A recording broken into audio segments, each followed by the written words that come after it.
Hello everyone, welcome to my channel. मैं महेश राय स्वागत करता हूं आपके अपने चैनल में। तो आज हम बात करने वाले हैं Bihar teacher vacancy, music teacher का क्या सिलेबस रहने वाला है उसके बारे में, क्योंकि बहुत बड़ी वैकेंसी आई है। आपको मैं बता दूं कि एनसीईआरटी की बुक आपको पढ़नी है।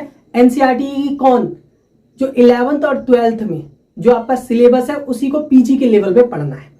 और इसके साथ साथ मैं आपको बता देता हूं कि जो बिहार की प्राथमिक विद्यालय, माध्यमिक विद्यालय और उच्च माध्यमिक विद्यालय के लिए बेस्ट बुक है वह है चक्षु प्रकाशन की जो वो बुक है।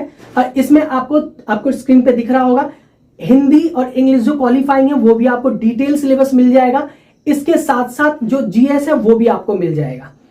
और इस बुक के साथ साथ चक्षु प्रकाशन की हिंदी और इंग्लिश की स्टडी गाइड भी ले सकते हैं। ठीक है, तो चलिए स्टार्ट करते हैं, आगे बढ़ते हैं। तो पहले हम राग के बारे में जान लेते हैं कि राग के जो प्रश्न आएंगे वो कौन कौन से आएंगे। तो देखिए, बिहार आपसे पूछा जाएगा भीमपलासी, भैरव, भैरवी, बागेश्वरी, शुद्ध सारंग, मालकोच और जौनपुरी। ये आप अच्छे से स्क्रीनशॉट ले सकते हैं। ठीक है, इसके बाद ताल के बारे में बता दूं कि ताल आपसे क्या पूछा जाएगा। ताल में 3 ताल हो गए, 4 ताल हो गए, 1 ताल हो गया, झपताल, रूपक, धमार, ठा में दुगुन, तिगुन, चौगुन, ये आपसे पूछा जाएगा तालों के बारे में। ठीक है, उसके बाद छोटा ख्याल, बड़ा ख्याल, ख्याल के बारे में पूरा डिटेल में आपसे बोला जाएगा। उसके बाद ध्रुपद हो गया, धमार हो गया, तराना हो गया, तानपुरा हो गया, वर्णन हो गया। ये सारी जो आपका राग आएगा, तो राग में संप्रकृति राग कौन सा है, संप्रकृति राग कौन सा है, वादी, संवादी, उसकी जाति क्या है, ठाट क्या है, उसका समय क्या है, ये सारी चीजें राग में पूछी जाएंगी। ताल में तो आपको बता दिया दुगुन, तिगुन, चौगुन ये पूछा जाएगा। और छोटे ख्याल में इसके आविष्कारक कौन थे, छोटा ख्याल में क्या क्या होता है, बड़े ख्याल के आविष्कारक कौन थे, क्या क्या होता है, ध्रुपद के बारे में पूछ दिया जाएगा, इसके कौन कौन से ताले में बजाया जाता है, ये सब कौन कौन सी ताले में बजाई जाती हैं, इसकी वाणियों के बारे में पूछा जाएगा, धमार के बारे में पूछा जाएगा कौन से ताल में है, और कौन सा रस में गाया जाता है, ये तराने के बारे में पूछ दिया जाएगा। तानपुरा, उसके बाद तानपुरा का वर्णन आप अच्छे से कर लेना, तानपुरा के बारे में पूरा पूछा जाएगा आपसे अच्छी तरीके से। उसके बाद नाद, नाद के बारे में पूछा जाएगा डिटेल, ये डिटेल में आपको पूछा जाएगा ये सारी चीजें। ये मत सोचना आप 12th में देखोगे, 12th के सिलेबस में जाके देखोगे, 11th के सिलेबस में जाके देखोगे तो उसमें लिखा होगा परिभाषित कीजिए, लेकिन यहाँ पे आपको सिर्फ परिभाषित नहीं करना है, उसको अच्छे से एक्सप्लेन करना होगा। ठीक है, उसको क्या करना पड़ेगा, अच्छे से एक्सप्लेन करना पड़ेगा। तो आपका एक नाद हो गया, नाद की विशेषता क्या है, नाद के प्रकार कितने हैं, प्रकार पूछा जाएगा वो अलग है, विशेषता पूछा जाएगा वो अलग है। प्रकार 2 प्रकार के होते हैं, आहत, अनाहत, उसकी विशेषता मत लिख देना 3, तारता, तीव्रता और जाति गुण वो मत लिखना है आपको, है ना, वो विशेषता में लिखना है। तो वो सारी चीजें नाद में जो जो चीजें होती है सब लिखना है और करना है आपको पीजी के लेवल पे। क्या, किसके लेवल पे, पीजी, पोस्ट ग्रेजुएशन लेवल पे आपकी सारी चीजें आपको करनी है। श्रुति, श्रुति के नाम आपको अच्छे से याद कर लेने हैं। श्रुति का तरीका ही बताऊंगा कि याद करने का जो तरीका होता है। 22 श्रुति होती है, कौन सा स्वर किस पे स्थापित है ये आपको पता होना चाहिए। प्राचीन काल से कौन सा स्वर कौन सी श्रुति पे स्थापित है, और आधुनिक काल में कौन सा स्वर कौन सी श्रुति पे स्थापित है, ये सब चीजें पूछी जाती है। श्रुति की जातियों के बारे में पूछा जा सकता है। स्वर कितने प्रकार के होते हैं, विकृत हो गया, तीव्र हो गया, ये सारी चीजें स्वरों के बारे में पूरा, इसके जाति के बारे में पूछा जा सकता है। सप्तक के बारे में पूछा जा सकता है पूरा डिटेल से। ठाट के बारे में पूछा जा सकता है कि औड़व औड़व से कितने ठाट बनेंगे, औड़व साड़व से कितने ठाट बनेंगे। एक दे दिया जाएगा कि सारे गामा पधनी नी कोमल है, अगर नी कोमल होगा तो कौन सा ठाट है ये, ऐसे करके कुछ भी पूछा जा सकता है। ठाट के बारे में भी, जाति के बारे में पूछा जाएगा, डेथ में पूछा जाएगा जाति कितने प्रकार के होते हैं, 18 प्रकार के होते हैं। और जाति 18 प्रकार के होते हैं तो उसमें से षडस ग्राम में कितनी जातियां हैं, षडस ग्राम में शुद्ध जाति कितनी है, षडसी ग्राम में विकृत जाति कितनी है, मध्यम ग्राम में कितनी जाति होती है, मध्यम ग्राम में कितनी शुद्ध है, कितनी विकृत है, कुछ भी चीज इसमें पूछा जा सकता है। लय के बारे में अच्छे से जान लेना, लय कितने प्रकार के होते हैं, कौन कौन से लय होते हैं इसके बारे में। ताल के बारे में, ताल किसे कहते हैं और तालों के गुण दोष जो भी है वो पूछा जाएगा। ये इनमें से तालों के बारे में ज्यादा आपको पूछा जा सकता है। ठीक है, अलंकार, अलंकार किसने कितने अलंकार माने हैं, कौन कौन से अलंकार होते हैं, कैसे होते हैं, क्या होता है, सब टेथ में पूछा जाएगा आपसे। ये आप याद रखना, मैं आपको बस एक छोटा सा हिंट्स दे रहा हूं।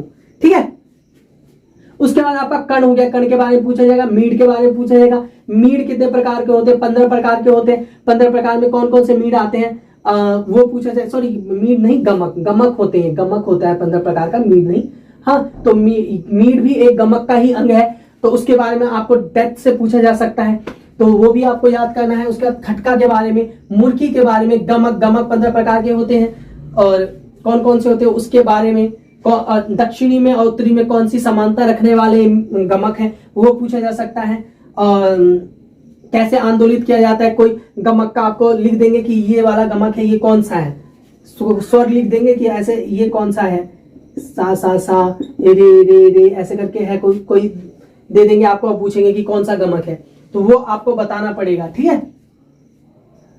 उसके बाद मूर्छना हो गया, मूर्छना के बारे में पूछेंगे, षड्जग्राम की मूर्छना के बारे में पूछेंगे, मध्यमग्राम की मूर्छना के बारे में पूछेंगे, गंधारग्राम की मूर्छना के बारे में पूछेंगे, पूछ देंगे ऐसे करके कि जो मार्गी है वो कौन सी मूर्छना है, वो कौन से ग्राम की मूर्छना है, इस प्रकार से पूछा जा सकता है। या पूछा जा सकता है कि मध्यम ग्राम में षड्ज पे, सांप पे कौन सी मूर्छना आएगी, इस प्रकार से प्रश्न आ सकते हैं। ये पीजी लेवल के हिसाब से मैं आपको सारी चीजें बता रहा हूं कि पीजी के लेवल से अगर प्रश्न आएंगे और इसी लेवल से प्रश्न आपसे पूछे जाएंगे, वो कह दिया है अतुल प्रसाद जी ने, अच्छी तरीके से आपको बता दिया है वीडियो में। अलाप के बारे में पूछा जाएगा, अलाप कैसे किया जाता है, क्या होता है, नहीं होता, सब डेप्थ में पढ़ना है आपको। तान के बारे में बताया जाएगा कि तान कैसे होते हैं, कौन कौन से तान होते हैं, किस प्रकार से होता है, क्या होता है, नहीं होता, सब।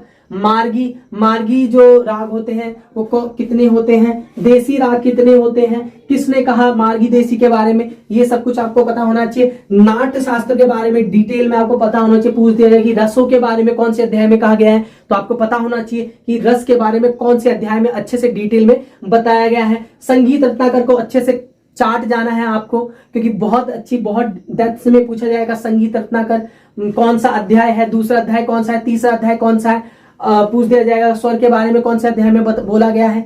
हाँ, कुछ भी पूछा जा सकता है, ठीक है। उसके बाद संगीत परिजात के बारे में, संगीत परिजात के बारे में भी बहुत अच्छे लेवल पे आपसे प्रश्न पूछे जाएंगे। तीव्रतर किसे कहते हैं, तीव्रतर कौन सा स्वर होगा, ये है। पूर्व स्वर किसे कहते हैं, कुछ भी पूछा जा सकता है, इसके बारे में भी आपको जड़ से पूछा जाएगा। उसके बाद तानसेन के बारे में अच्छे से आप कर लेना कि इनका जन्म कब हुआ, इनके गुरु का नाम, इनके पिता का नाम, इनकी वाइफ का नाम, जो भी चीज है डेप्थ में अच्छे से। उसके पंडित भातखंडी जी के बारे में डेप्थ में जानना है आपको, कितने ठाट माने, कौन कौन सी पुस्तकें लिखी, कहाँ कहाँ पे इन्होंने गुरुकुल की स्थापना की, स्कूल की स्थापना की, या कोई भी चीज हो इनके बारे में, वो सब कुछ पूछा जाएगा। पंडित विष्णु दिगंबर पलुस्कर जी के बारे में, पुस्तकों के बारे में, रचनाओं के बारे में, बेस्ट इनका कौन सा राग था उनके बारे में कुछ भी पूछा जा सकता है। कि जन्म मृत्यु कोई भी चीज इनसे पूछा जा सकता है। गंधर्व को लेके इनसे प्रश्न जरूर बनेगा, तो वो चीजें जरूर करना। थोड़ा सा मैं फास्ट आपको बता रहा हूं ताकि आप तक अच्छे से पूरा का पूरा वीडियो अच्छे से पहुंच पाए, अच्छे से आपकी क्लास हो पाए।